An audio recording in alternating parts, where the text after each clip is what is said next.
Continuamos nas novas do día. Un vehículo esnaquiza o cruceiro de San Tomé de Meis.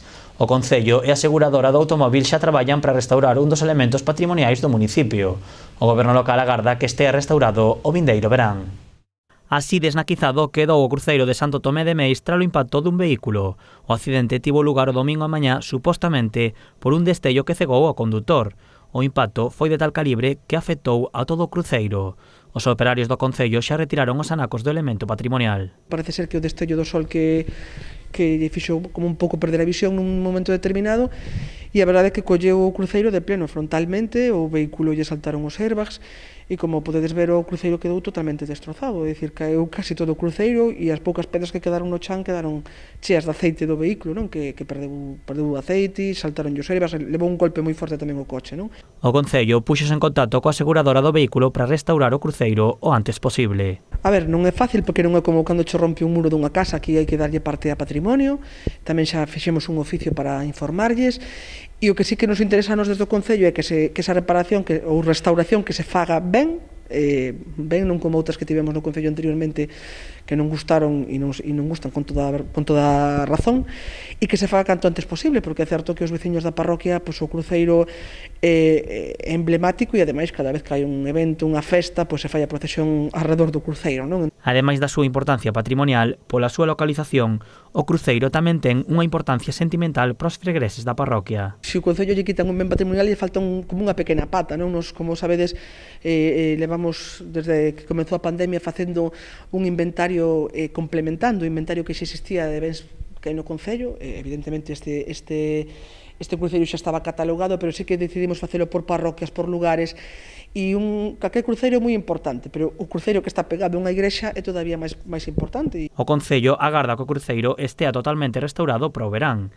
Ademais, o goberno local tamén estuda a posibilidade de ampliar a estrada onde está localizado o cruceiro para mellorar a circulación e protexer a estrutura.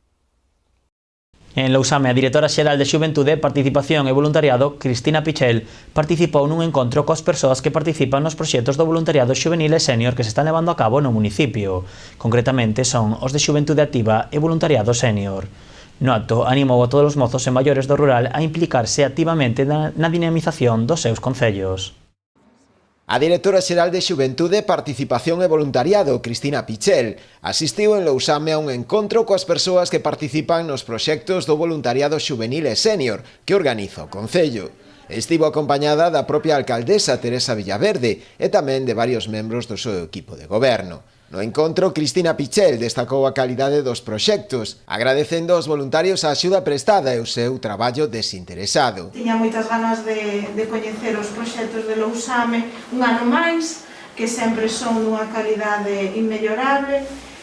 Como se conocen os proxectos é conocendo as persoas que participan neses proxectos, e para iso hai que vir aos sitios e hai que estar un rato con vos. Por iso vos dicía que a mí hoxe tamén me gustaría escoitarvos, ver o que fixestes, ver tamén, no que se pode mellorar, que sempre se pode mellorar, e ver en que vos podemos seguir axudando, non?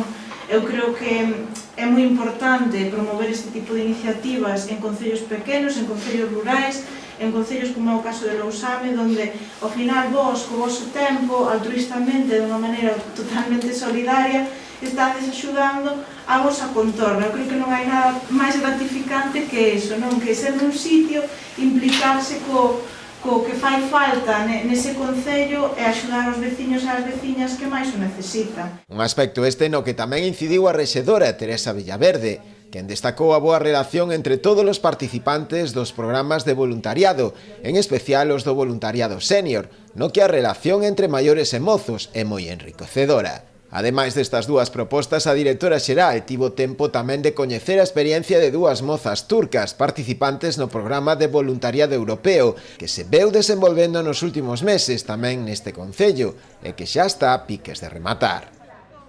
A Mancomunidade Barbanza Arousa estará presente dende mañá mércores ata domingo en Ourense, nunha nova edición do Salón Internacional de Turismo Gastronómico Xantar 2021. Alí contará cun stand propio no que tratará de expoñer e ampliar a variedade de lista de propostas gastronómicas que pode ofrecer esta comarca, e farao además con varias demostracións en directo.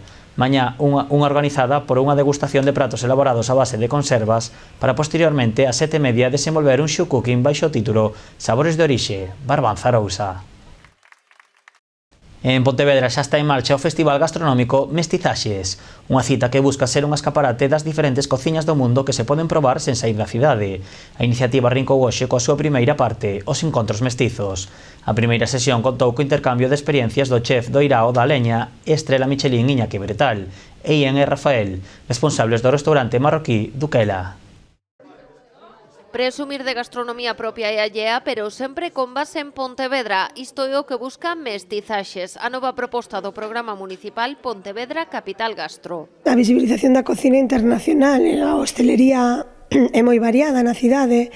Neste período de pandemia, máis que nunca, temos que botar unha man, non botar o todo polos nosos veciños e veciñas. A cita arrancou hoxe co primeiro dos seus encontros mestizos. Na Casa das Campas sentaron o chef do Irado da Leña e Estrela Michelin Iñaki Bretal e Ilgem e Rafael, responsables do restaurante marroquí Duquela, aberto en Pontevedra dende o 2019. Abre muchas puertas y bueno, también para que la gente vea que hay mucha variedad aquí en Pontevedra para poder venir a degustar. Unha vez chegas a un sitio que te mires e que digas, carai, pois podo probar isto, podo coller do outro, é unha cousa mellor que a outra, non, son distintas, depende do momento tamén, do que te apetezca. E do intercambio de experiencias pasaron á práctica, protagonizaron unha mestizaxe gastronómica, mesturando produtos da terra con algúns dos trazos máis característicos da cociña de Marrocos. O que intentei facer, que vamos a probar abaixo, é unha mezcla do que serían as especies deles con un produto noso tan galego como sería un mesilón. Nosotros vamos a coger lo que es el plato típico de bienvenida marroquí, que es la ternera con ciruelas, y vamos a evocar dos platos gallegos, que es la carne o caldeiro y el postre de tetilla con membrillo. Entonces cogemos la carne y la aderezamos como si fuera la carne o caldeiro, y con la salsa resultante y las ciruelas hacemos una especie de mermelada que ponemos sobre la tetilla. A proposta deste festival é aínda máis ambiciosa. O xoves inaugurarase na Praza do Concello unha carpana que se reunirán dende o 4 ao 7 de novembro 10 postos con pratos de outras tantas gastronomías que se atopan representadas na cidade. Este festival que comeza o xoves pola tarde, o xoves día 4 de novembro pola tarde, ata o domingo, inclusive ata as 5 da tarde do domingo, pois que espero éxito absoluto, como sempre que pasa na nosa cidade cando levamos un evento á rúa, non? Os pontevedresas sistemáticamente demostramos que nos gustan os eventos na rúa, vamos poder probar todas esas cociñas. Estou falando dun número importante de cociñas, incluso de algunha que non sabía que existía na cidade, e de stands cun formato de tapa na que a xente poderá probar, pois poderá degustar o mellor cociña venezolana ou chilena ou peruana que hai na cidade que non o sabían, non? Moi ben, perfecto, Yoya, pois listo. Gracias. O de hoxe non foi o único encontro mestizo que prepara a programación. Mañá encontraránse Carmen Canaval e a súa cociña peruana do Causa Street Food e Marta García do Meigas Fora. O xoves será a quenda de Francesco Ianelli, responsable do restaurante italiano Il Piccolo, e Rubén González, del Cafetín. Como adiantábamos ao comezo das novas, a Illa de Arousa recupera o seu tradicional Día dos Defuntiños. Nenos e nenas da vila recorren as casas dos veciños para pedir unha esmola polos defuntos. Para recibir a súa recompensa, os máis pequenos teñen que dicir unha frase. Lo tenemos que decir unha limosniña polos difuntiños que van alá. Unha limosniña polos difuntiños. Unha limosniña polos difuntiños que van alá. Decir unha limosniña polos difuntiños que van alá. Decir unha limosniña polos difuntiños que van alá. A Illa de Arousa recuperou, tras un ano de ausencia, o seu tradicional Día dos Defuntiños. Como cada 2 de novembro, nenos e nenas de todas as idades botáronse á rúa da vila para pedir aos seus veciños unha esmola. Tras dicir a tradicional frase, os pequenos recibiron a súa recompensa. Pedindo caramelos. Mira, moitas chuches, dile. Moitas chuches. Gusanitos, un plátano, un paquete de chuches, un lápiz. Pues chuches, gusanitos. Sobres de chuches, galletas.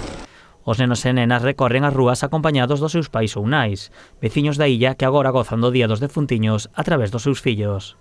Pois casi o mesmo, a verdad que a xente non deixou as tradicións atrás, é unha tradición moi bonita para continuar cos nenos, a xente moi activa e sempre regalan cousas. Son, a verdad que é un pobo moi comprometido nestas tradicións. A ver, cando íbamos nós, dábanos algunha pataquiña, algunhas mandarinas, fruta, Antes dabanlle espigas, a min xa non me cadrou moito das espigas, castañas, daban moito, e agora todos son chuches. E non só os veciños premian os máis pequenos. As panaderías da vila fan unhas bolas tradicionais e o resto de establecementos tamén reparten lambetadas. Pois non sei cantos hai, pero habían 2 caixas cheas de grandes de cartón. Y todos los años, en el día de hoy, vienen todos los niños a pedir chucherías. Cada uno le da lo que puede y lo que tiene, claro. Coas bolsas e mochilas cheas de lambetadas, os máis pequenos remataron o Día dos Defuntiños, unha festa tradicional e especial na illa que se mantén xeración tras xeración. Mais a actualidade, Pontevedra afiánzase como referente no deporte da loita. A cidade acollerá o Mundial de Grappling Cadete Junior 2022 e o Mundial Junior 2024. Así se decidiu na asamblea da United World Wrestling que se celebrou onte en Belgrado. Unha delegación do Concello de Pontevedra encabezada polo concelleiro de Deportes Tino Fernández está estes días na cidade serbia que acolle o Mundial Sub-23 de loitas olímpicas. Aquí en Pontevedra recollerá o testemunho como sede desta cita en outubro de 2022. Este evento farase coincidir co Mundial de Grappling. Ademais, a Federación Internacional está a discutir as posibilidades de organizar en 2025 o Mundial e Europeos Absolutos, os que tamén opta a capital pontevedresa. Fernández destacou a importancia destas citas que arrastran a máis dun milleiro de persoas.